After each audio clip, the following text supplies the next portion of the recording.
বাবায় কান্না করে, রিক্সা চালাইয়া কিছু পাই, এ দিয়া আবার কি করব?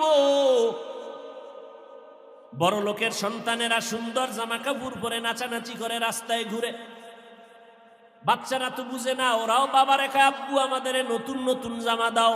বাবায় কান্না করে, একা একা আল্লাহ এমন গরিব বানাইছু, সন্তানের সামনে চোখের পানি ধরে রাখতে পারি না। আমি আমার স্ত্রী নতুন জামা কাপড় না পরিয়াও কাটাইতে পারবো, এক গ্লাস পানি দিয়াও ইফতারি করতে পারবো, কিন্তু সন্তানের কি দিব? আল্লাহ তুমি এমন গরিব কেন বানাইলা যে সন্তানের সামনে আমি মুখ দেখাইতে পারি না, লজ্জায় চোখের পানি পড়তে থাকে। অথচ পাশের ঘরে অনেক বড় লোক কত ইফতারি ফালায় দেয়, কুত্তায় খায়, কিন্তু পাশের গরিবের ঘরে দেয় না। বরদোয়া করা যদি জায়েজ থাকতো, তাহাজ্জুদে হাত তুইলা এদের জন্য বরদোয়া করতাম যে আল্লাহ এদের উপরে তুমি দিনে দুপুরে মানুষের সামনে গজব দিয়া ধ্বংস করে দাও। এজন্য হেদায়েতের দোয়া করি, আল্লাহ হেদায়েত দান করুন।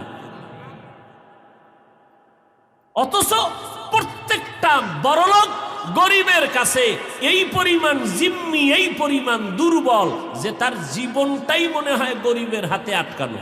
গরিব যদি কাজ না করে বড়লোক পঙ্গু, গরিব যদি ঘর মুছে না দেয় ঘর গরুর গোয়াল ঘর, বাথরুম যদি পরিষ্কার না করে কাজের লোক, বড় লোকের বাথরুমে যাওয়ার কোনো উপায় নাই। বড় লোকের জামা কাপড় যদি গরিব ধুইয়া না দেয় তো বড় লোকের রাস্তায় নির্লজ্জ মুখ দেখাইতে পারবে না কোনোদিন। বড় লোক পদে পদে গরিবের কাছে ঠেকা,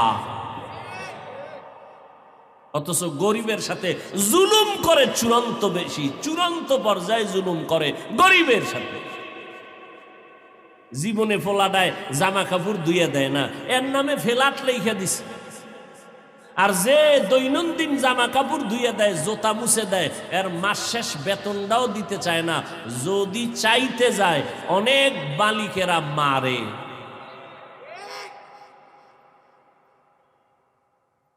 এই জন্য ইসলাম তো ইনসাফ কায়েম করে, জালেমকে সাইজ করে।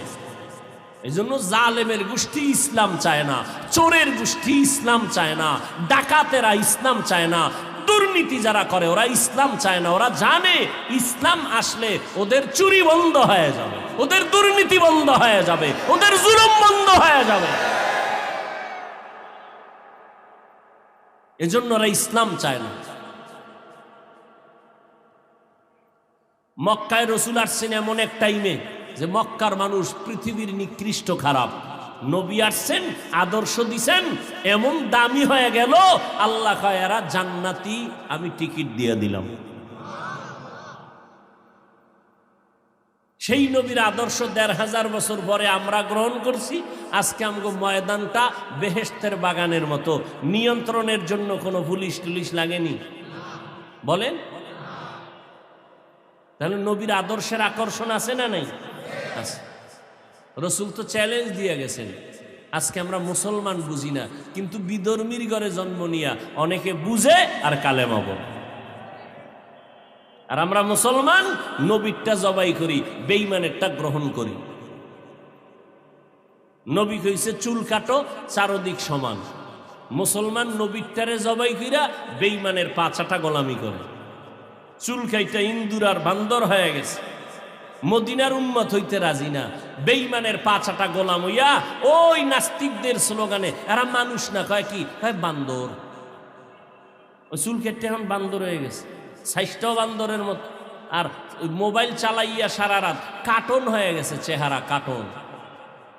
লজ্জা শরম না থাকলে আর কি করা। রমাজানুল মোবারক, বড় লোকেরা গরিবের হক আদায় করো, পরস্পরে মোহব্বত আর ভালোবাসা তৈরি করো। কেউ খাবে কেউ খাবে না, তা হবে না, তা হবে না। মাইকে চাপাবাজি করলে হবে না। রমজানে বড় লোক গরিব সব ভাগাভাগি করে দিয়া প্রমাণ করে দাও যে আমিও খাবো তুমিও খাবা। রোজার মাধ্যমে তাকওয়া অর্জন করো। চোখের গুনাহ থেকে চোখকে বাঁচাও, হাতকে বাঁচাও, গুনাহ থেকে জবানকে বাঁচাও, পাওকে বাঁচাও, অন্তরকে বাঁচাও। আর বেশি বেশি কোরআন তেলাওয়াত করো। এক তেলাওয়াত হলো অন্তত কোরআন একটা খতম করো ভাইরা। পড়ে পড়ে আলহামদু থেকে পড়ে পড়ে পড়ে পড়ে পৃষ্ঠা উল্টাইয়া কমপক্ষে এক খতম। সাহাবায়ে কেরাম তো খতম করেছেন 3 দিনে এক খতম।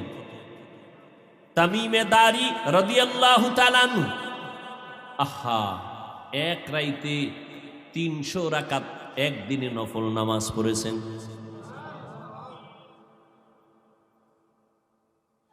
এক রাতের নামাজে কোরআন খতম হয়ে গেছে। এটা কেমনে সম্ভব? আপনি আমল করা শুরু করেন, সম্ভব না সম্ভব আল্লাহর বিষয়, ওই নিজে আমলই করেন না, আর একজন আর কেমনে সম্ভব এই চিন্তায় আপনার আমলেরই খবর নেই, তো লাভ কি? আপনি নামাজই ভরেন না, কি কবরের চিন্তায় অস্থির হয়ে গেছি, নামাজ পড়বো কখন? আমি পেরেশান হয়ে গেছি, কবরে একা কেমনে থাকবো, আমার এই চিন্তায় নামাজ পড়তেই মনে চায়, নহলে যাই কখন। আমি টেনশনে ব্যস্ত হয়ে গেছি যে একা কবরে কিভাবে থাকবো।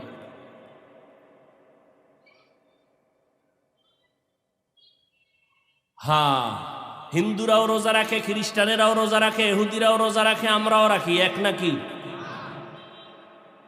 ওরা না খাওয়ার সাধনা করে, আমরা আল্লাহ পাওয়ার সাধনা করি।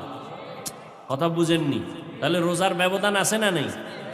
ইহুদিরাও কিন্তু সারাদিন রোজা, সাহারি খায় না। আমরা তো সাহারি খাই, নবী বলে সাহারি অল্প হলেও খাও, বরকত।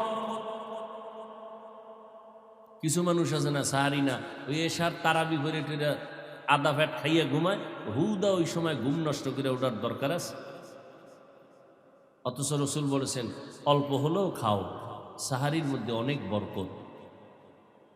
এবার একদল এই সুন্নত পালন করতে যাইয়ে এত খাওয়া খায় যে 2 রাকাত তাহাজ্জুদ পড়ার টাইম নাই, আজান দেওয়ার পরও কয় যে ফান্ডা দে ফান পান, কয় যে আজান দিছে, কয় মনে হয় আহলে হাদিস, ও আজান আমগো না। আছে না নাই? বাঙালি না জাতে বাঙালি। সেদিন একজনে টেলিফোন করলো, কয় আরে ভাই মজে আইছে, হ্যাঁ 4 জনে কিলাকিলি বাঙালি শুরু করছে আসরের পর ইফতারির আগে, এক কিলাকিলিতে একটার মাথা ফাটাই লাগছে। কি পরিমাণ ওমরা হেন হইতেছে মাথা ফাটাই, মানে একজনারে মাথা ফাটাইতে হলে এক ওমরা। কি হায় হায়, আল্লাহ হেদায়াত দান করুন। আফসুস। আর ছবি তো আছেই, আমার জানা নাই বাঙালির মতো ছবির মধ্যে স্পাট আর আছে কিনা দুনিয়া। যে হেন যাইবে হেন ছবি। আল্লাহ আমাদেরকে এই রোজার মাসে হেদায়াতের দৌলত দান করেন। যারা রোজা রাখছেন এই আব্বা আম্মারা, অনেকের কিন্তু বাবায় রোজা রাখে, মা রোজা রাখে, উপযুক্ত ছেলে মেয়েরা রাখে না। আপনি রোজা রাখিয়াও ভিডার আসামির কাঠগড়ায় দাঁড়াবেন আল্লাহর আদালতে ছেলে মেয়ের অপরাধের কারণে। উপযুক্ত ছেলে মেয়েরা যদি রোজা না রাখে গুনাহগার হবে, ছেলে মেয়ে তো হবেই মা বাবারও ভিডা, উপায় নাই। এই রোজার দ্বারা আপনার তাকওয়া হবে না। রোজার হক আদায় করবেন দ্বিতীয় তারাবির নামাজ, তারাবিহের নামাজ 20 রাকাত কমপক্ষে পড়বেন। 20 রাকাত, 20 রাকাত তারাবিহের নামাজ আমার নবী পড়েছেন। সারা দুনিয়ার আহলে সুন্নাত ওয়াল জামাতের ইমামগণ, ইমাম আবু হানিফা, ইমাম মালিক, ইমাম শাফি, ইমাম আহমদ বিন হাম্বল, ইমাম বুখারী, ইমাম তিরমিজি, ইমাম মুসলিম, এরপরে 4 খলিফা আবু বকর, ওমর, ওসমান, আলী, সবাই পরবর্তী যারা আসছেন সব সাহাবায়ে কেরাম 20 রাকাত তারাবির কায়েল, কেউ বিরোধিতা করেন নাই। আর রমাজানে আমি আমল কম কেন করব, যত পারি বেশি করব, কারণ 1 নফলে 1 ফরজের দাম। 8 রাকাত পড়েন কেন? আপনার যদি জরুরত থাকে 6 রাকাত পড়ে ডাক দিছে কেউ, চলে গেছেন, জরুরত সেটা ভিন্ন। 12 রাকাত পরে চলে গেছেন, ভিন্ন। 8ই পড়বেন মরলেও বাঁচলেও। এই তেরামি কেন? আল্লাহর সাথে একটু মোহাব্বতের ঘাটতি আছে। রাগ করছেন কার সাথে? ওমরের সাথে। তো ওমরের সাথে রাগ কইরা আল্লাহর ইবাদত কমায় দিবেন, এটা কোন আকল? কেউ যদি আপনাকে পেছে ফালাইয়া কয় আমার মাথা গরম, আপনি ঠান্ডা করার জন্য বলবেন ঠিক আছে তোর মাথা ঠান্ডার জন্য ঝগড়ায় রাজি না, ঝগড়া না করে তোরে বললাম ঠিক আছে তোর 8 আমি তারাবি হিসাবে পড়লাম, বাকি 12 রাকাত নফল হিসাবে পড়ে নিলাম, তো তোর মাথাটা ঠান্ডা কর। কারণ কিলাকিলির তোর দরকার নাই, ও যখন 13 হইছে মাথা গরমই গরম, 8-এর উপরে তারাবি পড়বে না, ঠিক আছে তো 8ই পড়লাম তোর মাথা ঠান্ডা করার জন্য, বাকি 12 নফল। এক নফলের দাম একটা ফরজের সমান, তারপরও 20 রাকাত ছাড়বো না। কেন? একা একা কোরআন শরীফ পড়ে একটা খতম দিতে পারি না, অন্তত তারাবির দ্বারা তো একটা খতম পাবো। কি বলেন? এই সুযোগটা যারা এতদিন ছাড়ছেন আজকেই ইফতারির আগে তওবা করবেন। আল্লাহ হয়তো বুঝি নাই, আজকে থেকে আর এক তারাবিও ছাড়বো না, পুরো 20 রাকাত পড়ব, কারণ নফল হিসাবে পড়লেও ফরজের সমান দাম। আমি 8 রাকাত কেন পড়ব? আমার নবী পড়েছেন 20 রাকাত সবাই। এরপরে ওমরে ফারুক যখন 20 রাকাত চালু করলেন জামাতের সাথে, কিসের সাথে? তখন কিন্তু আম্মা জান আয়েশা রাদিয়াল্লাহু আনহা জিন্দা। মসজিদে নববী তো পাশেই নবীজির হুজরা, নবীজির কবর, রওজা, পাশে আম্মা জান আয়েশা থাকতেছেন। খুব খেয়াল করেন, এই পয়েন্টগুলো খেয়াল করেন। তো আম্মাজান কি জিন্দা, দীর্ঘ প্রায় 40 বছর আম্মাজান জিন্দা, তারাবি চলতেছে আম্মাজানের ঘরের পাশে। নবীজির যারা মদিনায় গেছেন, নবীজির রওজা মোবারকের পাশেই তো রিয়াজুল জান্নাহ মসজিদে নববী। এখন তো বড়, তখন তো ছোট ছিল, ওখানে তারাবি চলছে 20 রাকাত। আম্মাজান একদিনও তো কইলেন না ওমর কামটা কিন্তু ভালো করো নাই, আর দলিল লাগবে, আর দলিল লাগবে। প্রতিদিন 20 রাকাত জামাতের সাথে তারাবি চলছে, পাশেই আম্মাজানের হুজরা, আম্মাজান ভেতরে, এখানে ওমর তারাবি পড়াচ্ছেন 20 রাকাত। 12 কি বলে পুরা রমাজান 40 বছরের মতো আম্মাজান জীবিত ছিলেন।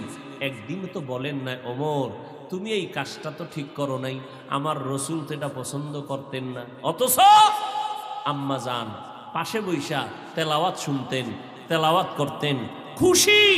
কেন? নবীর দিল চাইছিল যে পুরা রমাজান যদি তারাবিটা চালু করতে পারতাম, কিন্তু জামাতের সাথে করলে আল্লাহ যদি ফরজ কইরা দেয় তো উম্মতের কষ্ট হবে। কিন্তু নবী চাইছেন আমার উম্মতরা পুরা রমাজান জামাতে তারাবি পড়ুক। এবং কম পড়বে কেন? তারাবি তো বেশির রেওয়ায়াত বেশি, কমের হাদিস কম। 8 রাকাতের 1 হাদিস আছে, আর 20 রাকাতের হাদিস, 23 রাকাতের হাদিস, 40 রাকাতের হাদিস, 50 রাকাতের হাদিস। তাহলে তারাবির হাদিস বেশির তুলনায় তারাবির রাকাতের সংখ্যার কম সংখ্যার হাদিস বেশি না বেশি রাকাতের হাদিস বেশি? আপনি কম পড়বেন কেন? কারণ কি? কি সমস্যাটা কি? আপনি মাজায় ব্যথা থাকলে ঔষধ খান। আপনি এত বড় একটা রমাজান পাইয়াও আপনি তারাবি বেশি পড়বেন না, তেরামি করবেন যে 8-এর বেশি পড়বো না। এই জিদ করেন কার সাথে? এই জিদটা কার সাথে করেন আপনি? কি বিষয়টা কি আপনার? আপনি কার ইবাদত করেন? আল্লাহর না অন্য কোনো বুজুর্গ, আপনার কোনো নেতার? কি বিষয়টা কি আপনার? আপনি 8 রাকাতের 1 হাদিস পাইছেন যেটা তাহাজ্জুদের হাদিস, এটা তারাবির মধ্যে লাগাই দিছেন। এরপরও আপনি বড় বড় হাদিসগুলো দেখেন না, 20 রাকাত, 40 রাকাত, 23 রাকাতের হাদিসগুলো, এত এত হাদিস। ইমাম আবু হানিফা পড়ছে 20 রাকাত, আপনার কাছে ভাল লাগে না? ইমাম বুখারী পড়ছেন 20 রাকাত, আপনার কাছে মজা লাগে না? কি বিষয়টা কি আপনার?